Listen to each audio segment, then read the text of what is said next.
आज हम अनुच्छेद 16 और अनुच्छेद 17 की बात करेंगे।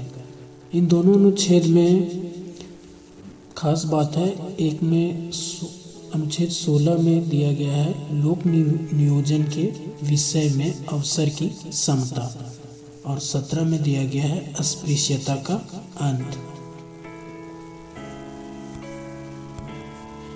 यह अनुच्छेद जो 16 है वह सिर्फ भारत के नागरिकों को प्रदान है, न कि विदेशियों को।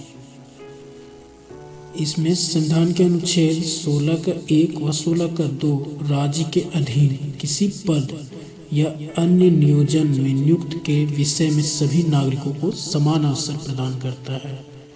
यह मूल अधिकार केवल भारतीय को है। अनुच्छेद 16 के 3 के तहत राज्य नौकरियों में निवास के आधार पर विभेद कर रोजगार किसी क्षेत्र के निवासियों के लिए आरक्षित कर सकता है। अनुच्छेद 16 में हमें यह चर्चा मिलती है कि राज्य को सामाजिक और आर्थिक रूप से पिछड़े वर्ग के लिए विशेष उपबंध करने का अधिकार प्रदान करता है।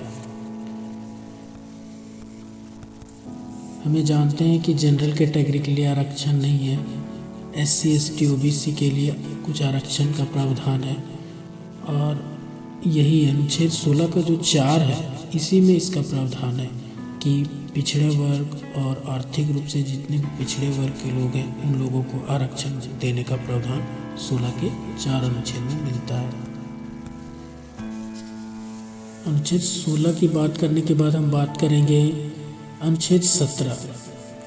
अनुच्छेद 17 में अस्पृश्यता का अंत के बारे में बताया गया है।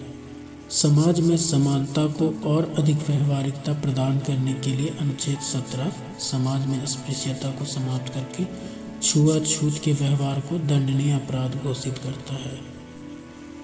ये छुआछूत का जो बीमारी है, प्रचलन है, ये बहुत पहले से चला आ रहा है।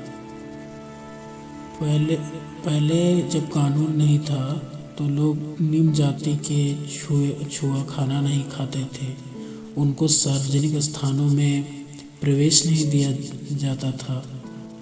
इसी को देखते हुए मूल अधिकार में यह प्रावधान किया गया है कि अस्पृश्यता का अंत होना चाहिए। इसी संदर्भ में संसद ने वर्ष 1955 में अस्पृश्यता अपराध अधिनियम अनटचेबिलिटी ऑफेंस एक्ट पारित किया। सितंबर 1976 में संशोधन कर इसे और अधिक कठोर बना दिया।